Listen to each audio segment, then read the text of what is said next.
The Amazing World of Stuart by Sarah Pennypacker. Stuart's Cape and Stuart Goes to School in one book. First book is Stuart's Cape. Page 1. Stuart makes a cape. I want to have an adventure, Stuart moaned for the third time. He mushed his face against the rainy window and squinted. This made the world look smeary. It was fun, but not fun enough. I don't have anyone to play with. I can't build anything because all my stuff is gone. I've played horses and dinosaurs and gorillas all morning. Now I want to do something different. Page 2.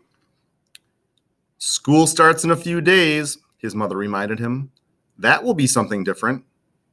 Stuart had not forgotten this.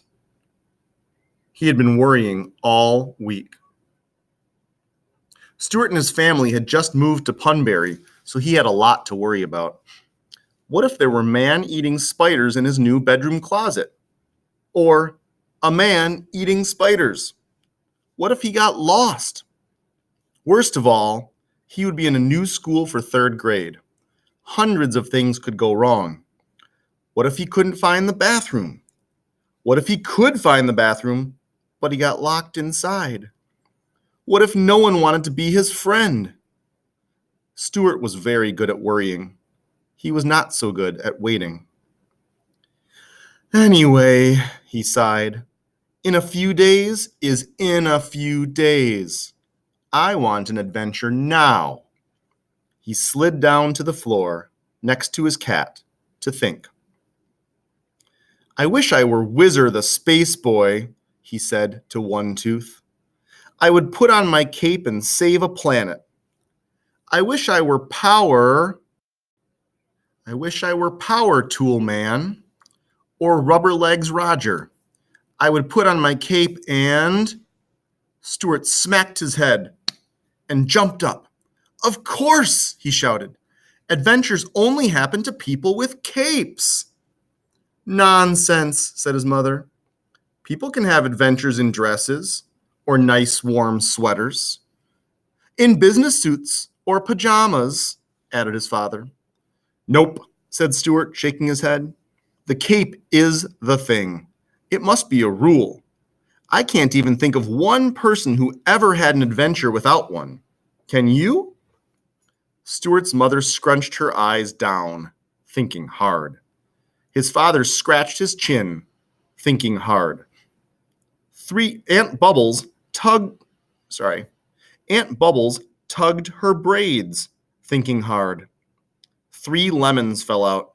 Oh, good, she cried. I was wondering where I packed those. Aunt Bubbles went into the kitchen to make lemonade. Stuart's parents followed her to make sure nothing exploded. One Tooth followed them all to see if tuna fish were involved. Stuart said to himself, you need a cape. The hall was full of boxes from moving. None of them was his, though. Stuart had packed up his best stuff and left it outside for the moving van. But the trash collector had taken it instead.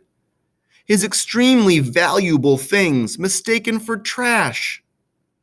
A mannequin arm, an oven door, a dead Christmas tree, a cracked toilet seat, a box of bent coat hangers, false teeth. Page 6. Wonderful stuff. It had taken him years to collect it. Stuart poked around in the boxes. No capes, just some junk his family was throwing out. A bunch of old ties, a rusty stapler, 1 purple sock. Said Stuart. One by one, side by side, very carefully, Stuart stapled the ties together. 100 ties made a wonderful cape, heavy and smooth and long. Inside, he stapled the purple sock for a secret pocket. Stuart put the cape on. Things felt different right away. Very different. Stuart ran to the hall mirror. He threw his shoulders back and puffed up his chest. He stretched his mouth wide, but not in a smile. He twisted around so he was looking boldly over one shoulder. In this position, it was hard to see himself in the mirror. He had to slide his eyeballs around to the edges of his eyes. But it was worth it. Because there in the mirror was someone who was sure to have adventures. There in the mirror was... Just then, the doorbell rang. Well, he would think up a name later.